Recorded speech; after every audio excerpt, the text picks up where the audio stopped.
कभी कभी डर सिर्फ बाहर की चीज नहीं होती, वो हमारे भीतर भी पलता है।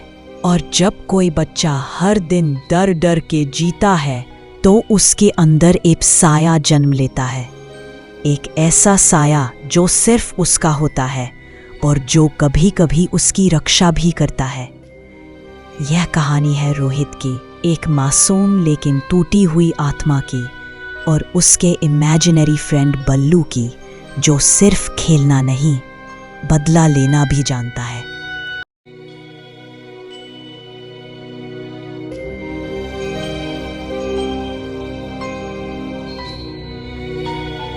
यह कहानी है रोहित की। रोहित एक 12 साल का लड़का था जो सीधा साधा और बहुत ज्यादा डरपोक था। उसके स्कूल में उसके क्लासमेट्स उसे बहुत परेशान करते थे। रोहित उन्हें कुछ नहीं कहता, बस चुपचाप रोता रहता। वे सब उसे खाली क्लासरूम में बंद कर देते, उसका स्कूल बैग खाली करके अंदर फेंक देते, और रोहित कुछ नहीं करता, बस रोता रहता। फिर कोई न कोई टीचर आकर क्लासरूम का दरवाजा खोलता और उसे बाहर निकालता। रोहित बस इंतजार करता कि कोई टीचर या चपरासी आए और उसे दरवाजा खोलकर बाहर निकाले। टीचर उन शरारती बच्चों को हल्का फुल्का डांट देते, लेकिन वो बच्चे कभी नहीं सुधरते। हर रोज की तरह आज भी उन बच्चों ने रोहित को क्लासरूम में बंद कर दिया, उसकी किताबें बैग से निकालकर बाहर फेंक दी और बैग खिड़की से अंदर फेंक दिया। रोहित अंदर बैठा बस रो रहा था। आज कोई भी उसे बाहर निकालने नहीं आया।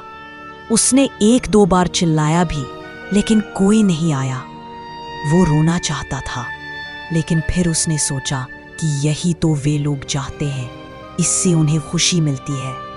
मैं नहीं रोऊंगा, उसने तय किया, ताकि उन्हें खुशी ना मिले।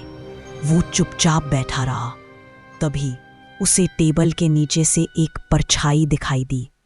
यह कोई इंसान नहीं था। पतला शरीर, नीले रंग का, काली आंखें और लंबे लंबे पतले हाथ, जैसे कोई इंसान बनने की कोशिश कर रहा हो लेकिन बन नहीं पाया हो। रोहित उसे पहचानता था। उसने कहा, बल्लू, ये तुम हो क्या? वो परछाई सामने आई और बोली, क्या मैं उन लोगों को मार दूं? बस एक बार हाँ कह दो। रोहित कुछ नहीं बोला। तभी टीचर कामिनी आई और क्लासरूम का दरवाजा खोलकर रोहित को बाहर निकाला। कामिनी टीचर रोहित को समझाती हैं, ऐसे कब तक चलेगा? तुम उन्हें कुछ कहते क्यों नहीं हो? वो लोग हमेशा तुम्हें डराते हैं। और कामिनी मैम के पीछे से बल्लू फिर से बोला, मैं मार दूं क्या? बताओ, मैं मार दूं? रोहित ने अपना स्कूल बैग उठाया और घर की ओर भाग गया, लेकिन रास्ते में वही शरारती लड़के उसके घर जाने वाली गली के नुक्कड़ पर खड़े थे। रोहित उनके पास से निकला और लड़के फिर से उसे चिढ़ाने लगे। उन लड़कों के पीछे बल्लू खड़ा था। वो कह रहा था, रोहित, बताओ, मैं इन्हें मार दूं? बोलो, मार दूं क्या? रोहित घबराया हुआ घर की ओर भागा और अपने कमरे में चला गया। बल्लू उसके कमरे में ही रहता था। वो सिर्फ रोहित को ही दिखाई देता था। रोहित की माँ उसे उसका इमेजिनरी फ्रेंड कहती थी। वो सोचती थी कि जो बच्चे अकेले होते हैं, जिनके पास कोई भाई बहन या दोस्त नहीं होते, वे अपनी कल्पना में एक दोस्त बना लेते हैं। इसलिए वो ज्यादा ध्यान नहीं देती थी। अब बल्लू और रोहित कमरे में थे। बल्लू रोहित से कह रहा था, तुमने मुझे उसे मारने क्यों नहीं दिया?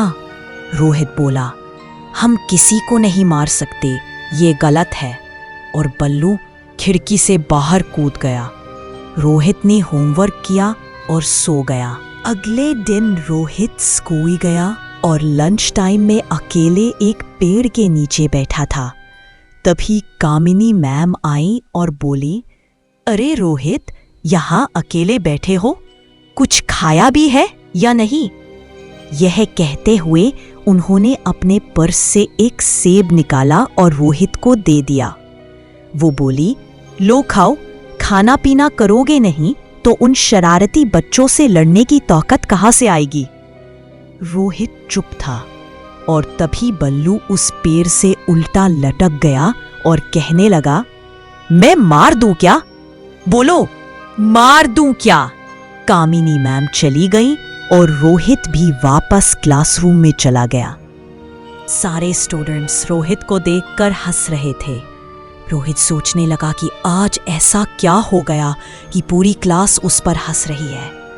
तभी उसकी नज़र उन बच्चों के हाथ में पकड़े उसके पर्सनल डायरी के पन्नों पर पड़ी। वो भागकर अपना बैग चेक करता है। उसकी वो डायरी जिसमें वह कविताएं लिखता था, उसके सारे पन्ने फाड़ लिए गए थे। शरारती बच्चों ने वह सब बाहर निकाल लिया था। रोहित वहीं खड़ा रो रहा था और पूरी क्लास उस पर हंस रही थी। तभी कामिनी मैम आई और रोहित को क्लास से बाहर ले गई। वे उसे चुप करवाने की कोशिश कर रही थी, लेकिन रोहित रोता जा रहा था। वो इतने गुस्से में था कि आज वो कुछ भी कर सकता था। और तभी अचानक कामिनी मैम का रंग नीला हो गया। उनकी आंखें गहरी काली हो गईं और वो बल्लू की तरह दिखने लगी। उन्होंने कहा, बताओ अब इन सबको मार दूं? रोहित इतना गुस्से में था कि उसे सही और गलत में फर्क नहीं समझ आ रहा था। या शायद आज वो यही चाहता था जो कामिनी मैम कह रही थी। रोहित ने हाँ में सिर हिला दिया। कामिनी मैम क्लासरूम के अंदर चली गई। उन्होंने दरवाजा अंदर से लॉक कर लिया और अचानक सारे स्टूडेंट्स की चीखने की आवाजें आने लगी। रोहित वहीं खड़ा था, मुस्कुरा रहा था। शायद उसके मन को आज शांति मिल गई थी। उसने खिड़की की ओर देखा तो खिड़की के कांच पर खून के छींटे बार बार उड़कर पड़ रहे थे, मानो कोई लाल रंग खिड़की पर फेंक रहा हो। और रोहित बस वहीं खड़ा था। सुकून से वो उन लाल छींटों को खिड़की पर गिरते हुए देखता रहा। उस दिन क्लासरूम में क्या हुआ किसी को कुछ नहीं पता। वो या तो सिर्फ रोहित जानता था या फिर उसका काल्पनिक दोस्त बल्लू।